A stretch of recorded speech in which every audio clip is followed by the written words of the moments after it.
Hi there, I just finished these up and I really wanted to tell you all about what these are and what I did while making them.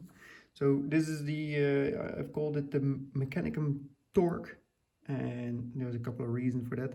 And I also just wanted to show you these miniatures because I'm really happy with how they came out. So you might have seen that my Adeptus Mechanicus was featured on the Warhammer community site some time ago.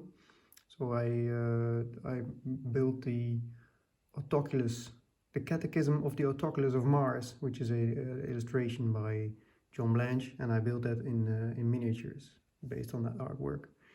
And when I was featured, I went back to those pieces and I wanted to build a couple more, and this is what resulted. So these are much less based on the artwork that the first couple were based on. This is more my own interpretation of the priesthood of Mars, but the basis is a combination of Cawdor kit and Skitarii kit. So it's a combination of Adeptus Mechanicus and Cawdor priests. And I had a lot of fun with these. Of course, they also feature loads of cables. So it's three pieces. One is the Magos, the Dominus, which I have here. It also has a little bit of an Easter egg here in a servo skull that's based on another John Blanche artwork. I've got a banner man over here, carrying a banner and a skull. And this one is the actual Mechanicum Torque, which I will discuss in a minute. Some of the things that I did is the Dominus has a tank with resin in the back, because I really love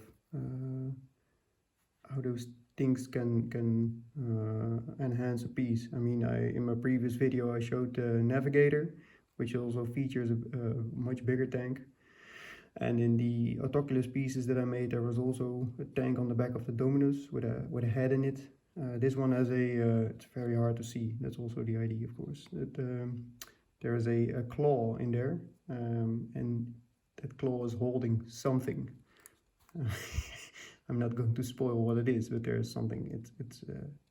It's keeping something alive. You also see those a green and a red tube in there. Yeah. And this is crystal resin from Pebeo.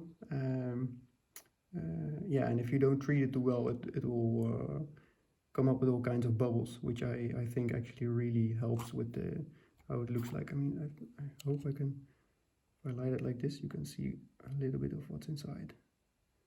You see all the bubbles there. I also messed around with the color again, with some colorant in the bottom.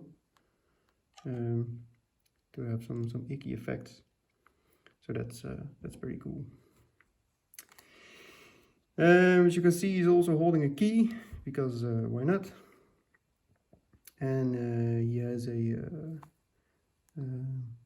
yeah, as I said, this is a servo skull. The servo skull also is featured in also in a previous video on how to build, or how I actually built the servo skull. If you want to see the progress, you can look it up. I'll give a link in the description below. The biggest part of this build is the center, which you can see here, which is actually the back of a what's it called from the Sisters of Battle, penitent engine. So this is the engine of the penitent engine, and I used the flamer as well, which I turned into exhausts. And why did I only use the back? Well, because I used the front for the other one.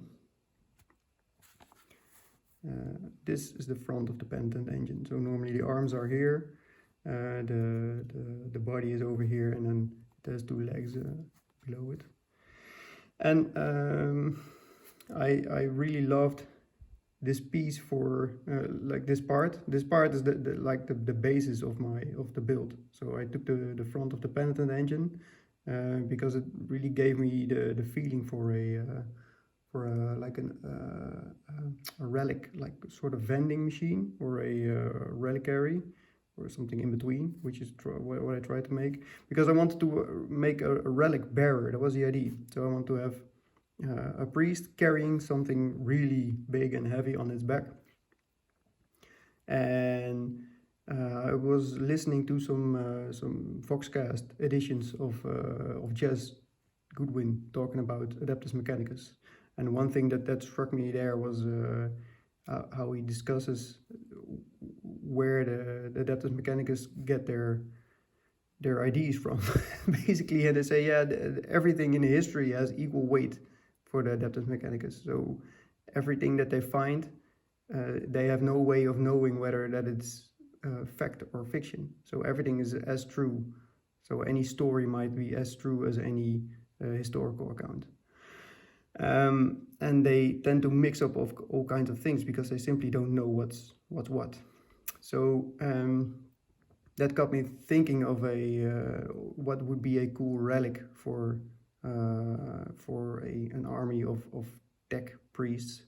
And I was thinking of first I was thinking of a huge server stack with hard drives in it or whatever, but that would be a bit boring.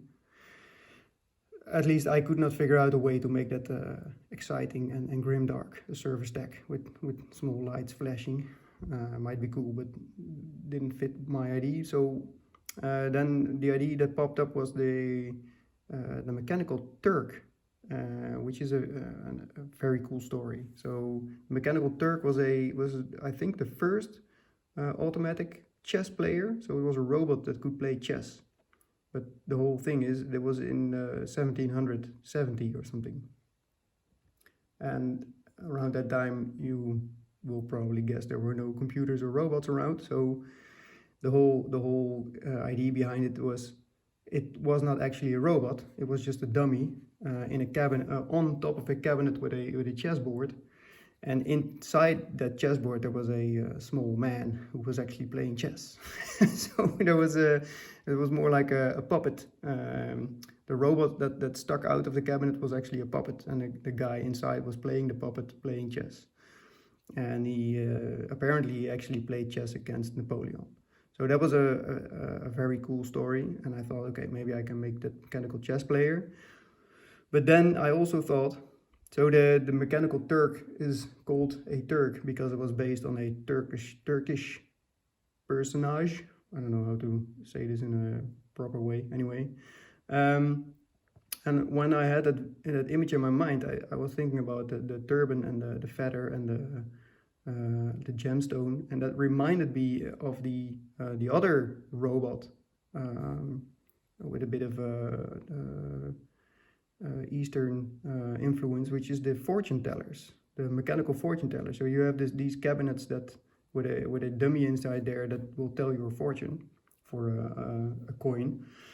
And I thought, okay, so if the Adeptus Mechanicus find these two things in the future, they might conclude that it's one and the same thing.